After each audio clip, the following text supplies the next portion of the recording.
गन्ना का फन्ना यूट्यूब चॅनलला लाईक, सबस्क्राईब, शेअर करण्यास विसरू नका. प्रेशर वाढणार की कमी होणार आहे? वाढतच जाणार आहे. आता काय होणार आहे? हे पेटत जाणार. डायरेक्ट इथून काय होणार आहे मॅडम? स्फोट होणार आहे. बरोबर, नळी कटेल आहे, त्यानं जर इथं आग लागली तर काय होणार आहे? ब्लास्ट होणारच आहे ना, कारण की तिसरीला माहित नसते आपल्या घरामध्ये कुठं लिकेज झालं म्हणून. भडका राहतो कितीचा राहतो मॅडम? 160चा.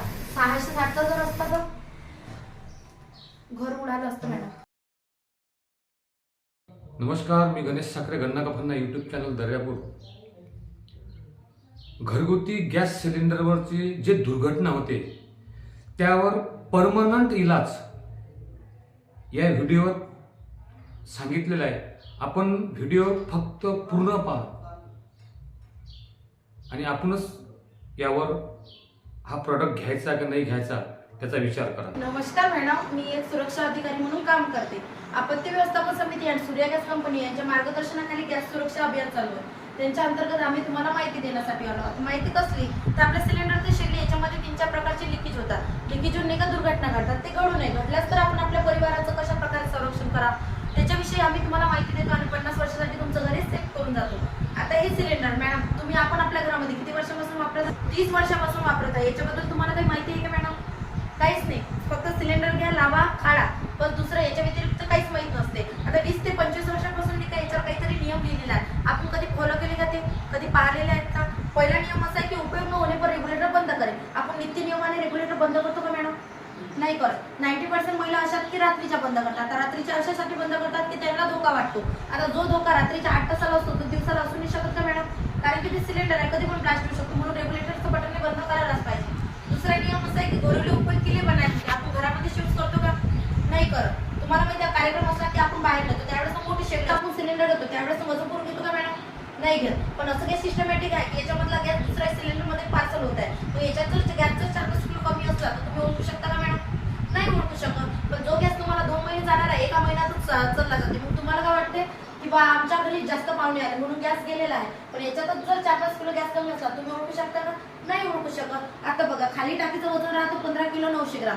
मग याच्यामध्ये गॅस किती येणार आहे? तर 14 किलो 200 ग्राम. याच्यामध्ये काय असतो? गॅस असतो. बरोबर आहे. नेटवेट करायचं, त्याच्यातला उरलेला 14 किलो 200 ग्राम हा आपल्या सिलेंडरमध्ये गॅस असतो. पूर्ण जर सिलेंडर घ्यायचं असलं तिच्या बद्दलच घ्यायचं, अन्यथा घरामध्ये सिलेंडर घ्यायचं नाही. आता बघा मॅडम, हे गव्हर्नमेंटनं बनवलेलं आहे, तरी पण गव्हर्नमेंटच्या वाहनामध्ये नेण्याची परवानगी आहे का आपल्याला? बसमध्ये, ट्रेनमध्ये, विमानामध्ये नेऊ शकतो का आपण? कारण की गव्हर्नमेंटच म्हणते की 2 तासाच्या आतमध्ये याचा वाला ब्लास्ट होऊ शकतो. आता गव्हर्नमेंट म्हटलं तर माणसानं बनवलं. माणसाची एक्सपायरी डेट निश्चित आहे ना मॅडम? माणूस मरू शकतो. सपोज आपण बिमार जर पडलो तर गोळी घ्यायच्या वेळेस आपण त्याची काय पाहत असतो? डेट, म्हणजे प्राइस नाही पाहत पण डेट बघतो, कारण की रिएक्शन धावलं नाही पाहिजे उलट आपल्या अंगावर. तसं सिलेंडरचं आहे. आता याची एक्सपायरी डेट तुम्हाला माहिती आहे का मॅडम? नाही माहिती. ते ही रिंग असते, त्याला सपोर्टिंग 3 अँगल असतात. त्याच्या एका साईडला त्याची एक्सपायरी डेट लिहिलेली असते. पण बी काय कोड आहे तर आपल्या वर्षाचे महिने राहतात 12, त्याच्यामध्ये 4 क्वार्टर पाडायचे. ATCD 3 मध्ये कन्वर्ट करायचं. आता बी लिहिलेला आहे. जानेवारी, फेब्रुवारी, मार्च, एप्रिल, मे, जून. एप्रिल, मे, जूनच्या 2027 ला हे सिलेंडर काय होणार आहे मॅडम? एक्सपायर होणार आहे. नंतर पहिल्यांदा सिलेंडरची डेट बघायची. चपलेलेच आपल्याला बंबू सुद्धा घरामध्ये घ्यायचे नाही, कारण की ब्लास्ट होण्याची शक्यता असते. नंतर बघा रेग्युलेटर, आपण रेग्युलेटर चेंजेस करत नाही मॅडम 4-4, 5-5 वर्ष. बरोबर आहे. आता चेंज नाही करत तर अशासाठी की आपण म्हणतो बघितलंच नाही आपल्या घरामधलं. आपल्याला चपला जशा वर्षाच्या 2-3 लागतात मॅडम, तशा रेग्युलेटरच असते. आपण दिवसातून चालू पण किती वेळा करतो? तुम्ही जे रेग्युलेटर आहे तुम्ही बोलता बोलता आता बोलले का हे रेग्युलेटर चेंज करायचं नाही? चेंज करायचं नाही, चेंज करा म्हणजे चेंज करायचं. मग तुम्ही तुमच्या रेग्युलेटरची 50 वर्ष गॅरंटी कशी काय देता? म्हणजे मग 50 वर्षापर्यंत तुमचं रेग्युलेटर चेंज नाही करायचं काय? नाही, आमचं रेग्युलेटर हे बरोबर असते.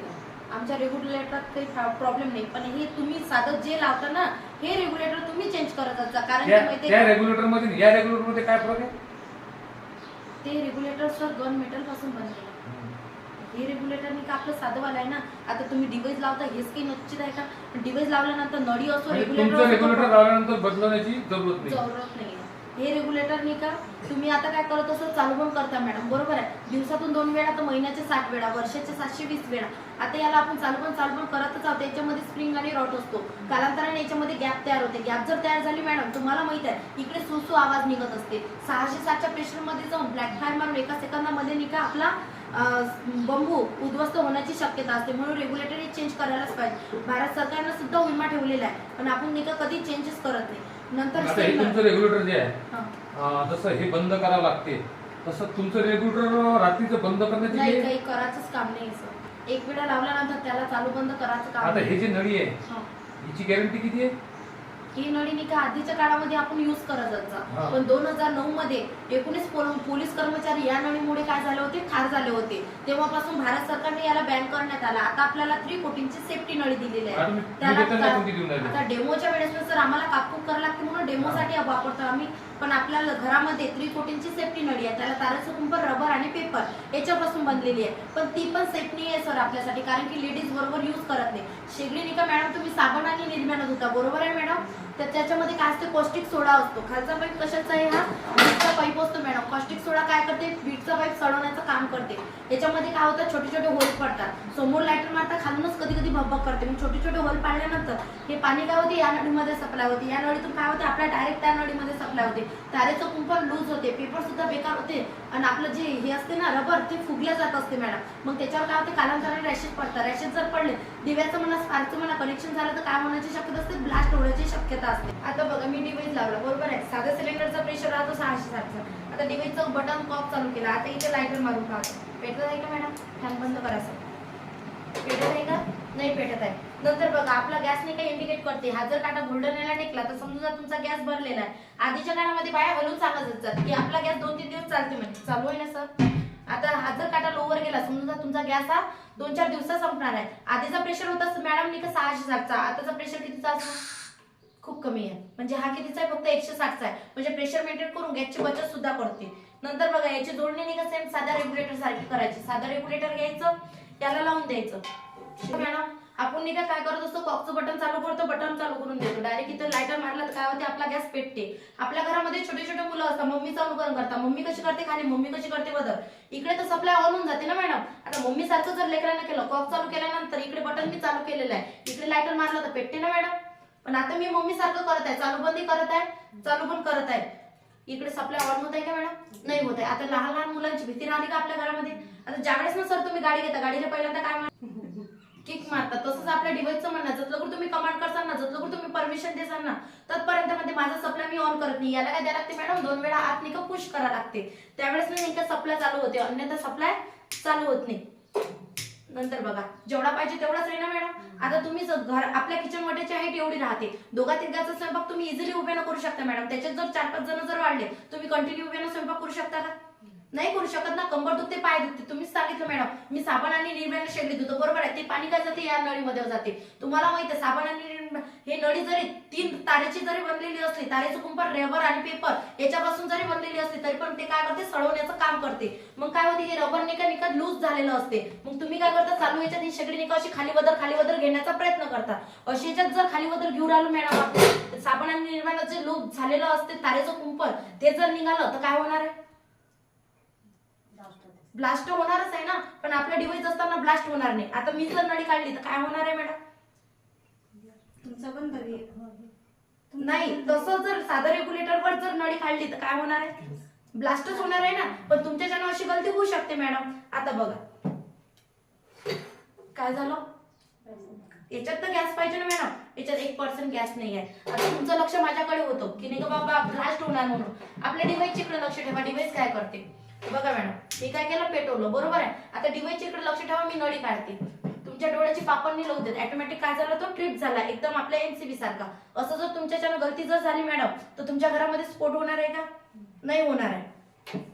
नंतर बघा आता मी काय करतो, मी काय सांगितलं तुम्हाला, तुम्ही काय करता, साबण आणि निर्म्यानं शेगडी धुता, बरोबर आहे मॅडम. साबण आणि निर्म्याचं पाणी काय जाते, या नळीमध्ये जाते. या नळीमध्ये गेल्यानंतर कालांतरानं काय होतं मॅडम, त्याच्यावर नाही का अशा प्रकारे रॅशेस पडतात. बघा अशा प्रकारे काय पडतात, रॅशेस पडतात.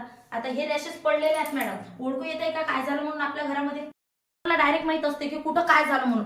हे काय करते, थांबते डायरेक्ट काय करते, असा पेट घेण्याचा प्रयत्न करते. आता बघा मॅडम, हे आग कितीची आहे, फक्त 160ची आहे, बरोबर आहे. डिव्हाइसच्या ना 160ची आग आहे. हे जर डिव्हाइस नसतं त्याची रेंज किती असते, 50 ते 60 फूट रेंज असते, बरोबर आहे. अशाच्या तुम्ही काही करू शकता का मॅडम? 30 किलोचं वजन फेकायची तुमची ताकद आहे का? नाही ताकद आहे. ह्याच्या पावणे होत का आता तुमचे मिस्टर घरापर्यंत ये लोक थांबतील म्हणून? नाही थांबू शकत ना मॅडम. आता याचा प्रेशर वाढणार की कमी होणार आहे? वाढतच जाणार आहे. आता काय होणार आहे, हे पेटत जाणार. डायरेक्ट इथून काय होणार आहे मॅडम, स्फोट होणार आहे, बरोबर आहे. आता बघा, आता अशा वेळेस ना कोणी येऊ शकते का मॅडम? असे 10 बॉडीगार्ड ठेवले तरी पण ते काय जाणार आहे, पळून जाणार आहे. आता याचं प्रेशर वाढणार की कमी होणार, वाढतच जाणार आहे. बघा आता आपलं डिव्हाइस असताना भ्यायचं कारण नाही, 2 मिनिट याचा टीव्ही बघत बसायचे. जसं जसं प्रेशर वाढणार ऑटोमॅटिक काटा काय होणार आहे मॅडम, ट्रिप झाला. कुणाला बोलवायचं काम पडलं नाही पडलं. नंतर बघा हे नळी कटलेली आहे, हे तुम्हाला माहित आहे, मला माहित आहे, बरोबर आहे. पण या बाकीच्या माणसाला माहित आहे का की कुठं काय झालं म्हणून. अशाच्या तिसऱ्याला माहित जर नसलं मॅडम की नाही का बा ही नळी कटेल आहे, त्यानं जर इथं आग लागली तर काय होणार आहे, ब्लास्ट होणारच आहे ना. कारण की तिसरीला माहित नसते आपल्या घरामध्ये कुठं लिकेज झालं म्हणून. अशा वेळेस ना बघा मी लायटर मारून पाहते, पेटत नाही. नंतर मशीनला सुद्धा परमिशन देते. बघा मॅडम मशीन परमिशन देत आहे का, याला रात दिवस दिन म्हणजे महिनाभर सुद्धा नाही का परमिशन द्या, तुम्हाला नाही का तुमचा गॅस नाही का चालूच नाही होणार आहे. का बरं चालू होत नसणार, कारण की त्या डिव्हाइसचं असं म्हणणं आहे म्हणजे तू माझ्या याच्यातला फॉल्ट नाही करशील तोपर्यंत नाही का मग ते माझा सप्लाय मी चालू करत नाही. हे जर साधं रेग्युलेटर असतं मॅडम, फ्लॉट जर असतं तर काय झालं असतं, डायरेक्ट ब्लास्ट झाला असता. म्हणजे आपल्याला पहिल्यांदा काय करायला लागते, याच्यातला लिकेज कव्हर करायला लागते. आता बघा मी काय केलं, याच्यामधला लिकेज काढला, आता जोडणी करते. लिकेज काढल्यानंतर बघा काय झालं, ऑटोमॅटिक सप्लाय चालू झाला. आतापर्यंत झाला होता का मॅडम, नाही झाला होता. आता बघा सकाळी उठल्यानंतर आपण काय करतो, याच्यावर दूध ठेवतो, चहा ठेवतो, बरोबर आहे, वरण भात सुद्धा टाकतो, उतू जाऊन नाही का गॅस विझू शकतो अशा प्रकारे. आता बघा मॅडम मी काय केलं, फक्त गॅस विझवलेला आहे. माळेगाव इथं अशी घटना झाली, त्या मॅडमनं दूध ठेवलं होतं, त्यांचे मिस्टर वर एक्सरसाइज करू राहिले. 2 मुलं होते, ते स्टडी रूम मध्ये स्टडी करत होते. त्या मॅडमनं दूध ठेवल्यानंतर त्या मॅडमला रिलेटिव्हचा फोन आला. त्या मॅडम कुठे गेल्या, बाहेर गेला बोलायला, बरोबर आहे. त्या मॅडमला अशा याच्यात 5 मिनिटात आपल्या घरामध्ये बाटला खाली होऊ शकतो, त्या मॅडमला 15 मिनिट झाले. अशा वेळेस ना हा बाटला पूर्ण घराभर पसरलेला होता. त्यावेळेस त्या मॅडमनं काय केलं असणार, त्यांना माहित होतं पूर्ण घरात सिलेंडरने का पसरलेलं होतं. त्या मॅडम प्रामाणिकपणे घरामध्ये आल्यानंतर त्यांनी कॉकचं बटन बंद केलं, सिलेंडरचं बटन बंद केलं. पण काय फायदा मॅडम, कारण की पूर्ण घरभर गॅस पसरलेला होता. अशा वेळेस ना त्या मॅडमला दरवाजे खिडक्या सुद्धा उघडल्या तरी पण गॅस हा घराच्या बाहेर गेला नाही. मग नंतर नाही का त्या मॅडमने एक चूक केली की बा फॅन लावतो, फॅनाच्या ना हा गॅस घराच्या बाहेर जाणार आहे. पण तुम्हाला माहिती आहे मॅडम, जसा फॅन लावला अक्षरशः 3 मजली बिल्डिंग आणि मॅडमचे चितळे झाले आणि मुलं सुद्धा म्हणजे स्पोर्टवर गेले. म्हणजे का बरं, तर आपल्या घरामध्ये किती ब्रँडेड बटन ना, किती क्वालिटी जाणार, त्याच्यामध्ये छोटासा तरी स्पार्क होतो. स्पार्कचं याचं कनेक्शन झालं, ऑटोमॅटिक काय झालं सर, ब्लास्ट झाला, बरोबर आहे मॅडम. असं आपण सुद्धा करायचं नाही. याच्यामध्ये एलपीजी नावाचा गॅस खूप जड असतो, नेहमीचं उदाहरण आहे. अशा वेळेस जर तुम्ही लायटर मारला तर गंजाच्या वदरने का आग जाते मॅडम, साधी गोष्ट आहे काय, खरी आहे ना. आता मी 5 मिनिटापासून बोलत आहो, अशा याच्यात जर मी ते लायटर मारलं तर पहिल्यांदा माझा हात जळाला पाहिजे, बरोबर आहे ना मॅडम. आता बघा पेटत आहे का, पेटत आहे का, अति तो व्हायलाच पाहिजे ना, कारण की या शेगडीवर गॅस पसरलेला असणार. इथं 5 तास मेणबत्ती लावून ठेवा मॅडम, तुमच्या घरामध्ये स्फोटच नाही होणार आहे.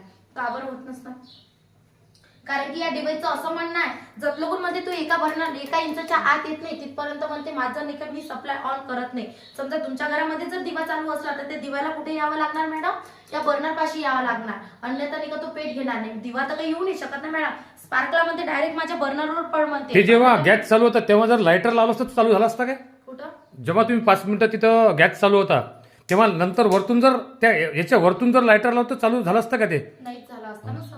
जिथलं नाही का आता बर्नरला मी टच करत नाही तिथपर्यंत नाही का सप्लाय चालू होत नाही. आता जर अशा याच्यात जर मी आता लायटर मारलं तर भडका तो आला पाहिजे. आता बघा किती होते, किती झालं मॅडम, जेवढा मी विजवला तेवढाच झाला. आता का बरं भडका झाला नाही तुम्हाला सांगतो. आपल्या या नाही का सिलेंडरमध्ये 90% एलपीजी नावाचा गॅस असतो, 10% इथेन नावाचा वायू असतो. तर या डिव्हाइसनं काय केलं, एलपीजी मधला जो इथेन नावाचा वायू होता तो असा छानला आणि बाहेर टाकला. नंतर मी निका आता तुम्ही माझा भडका का बरं नाही झाला, तर ज्यावेळेस मी बर्नरला टच केलं त्यावेळेस ना आपल्या डिव्हाइस मध्ये एक मर्क्युरी नावाचा पारा होता. बर्नरला टच केल्यानंतर त्याने एका डायरेक्ट काय केलं, एलपीजीला परमिशन दिली, अन्यथा परमिशन दिलेली होती का, परमिशन जर दिलेली असती तर इथं काय झालं असतं, भडका झाला असतं मॅडम. म्हणून निका आपल्या घरामध्ये काय झालं नाही, स्फोट झाला नाही. असं जर 2-3 दिवस जरी चालू असलं तर याच्यामधला काय निघणार नाही, एलपीजी नावाचा गॅस निघणार नाही, फक्त इथे नावाचा वायूच बाहेर निघणार आहे, बरोबर आहे मॅडम. नंतर बघा आपलं साधा निका साध्या सिलेंडरचा प्रेशर राहतो फक्त 160चा, बरोबर आहे मॅडम. आता बघा हा फक्त कितीचा राहणार आहे, 160चा. इकडे म्हणा बाजून काही नाही तुम्हाला 160चा भडका राहतो. कितीचा राहतो मॅडम, 160चा. 660चा जर असता तर घर उडालं असतं मॅडम. कोणत्या कंपनीचा रेग्युलेटर, सूर्या गॅस कंपनीचं, याची प्राइस किती आहे, कंपल्सरी होणार तेव्हा 5000 राहणार आणि आता समजा 30% अभियान चालू आहे तर 50%. ताई तुमचं नाव काय, शिल्पा जामनिक. शिल्पा जामनिक. किती वर्षापासून ना तुम्ही कंपनी, 1 वर्षापासून. तुम्ही मी सर नवीन जॉईनिंग आहे म्हणजे. नवीन जॉईनिंग आहे, ट्रेनिंगवर आहे सध्या. हो. मी सर्व डेमो पाहिल्यानंतर मला तरी वाटलं की हे घरगुती गॅसमधल्या सर्व दुर्घटना 100% वाचवणार आहे. तुम्हाला पटलं तर आपण सुद्धा घ्या. मी ॲडव्हर्टाईज म्हणून हे करत नाही. गन्ना काफांना यूट्यूब चॅनल दर्यापूर प्रस्तुत करता गणेश पाटील साखर.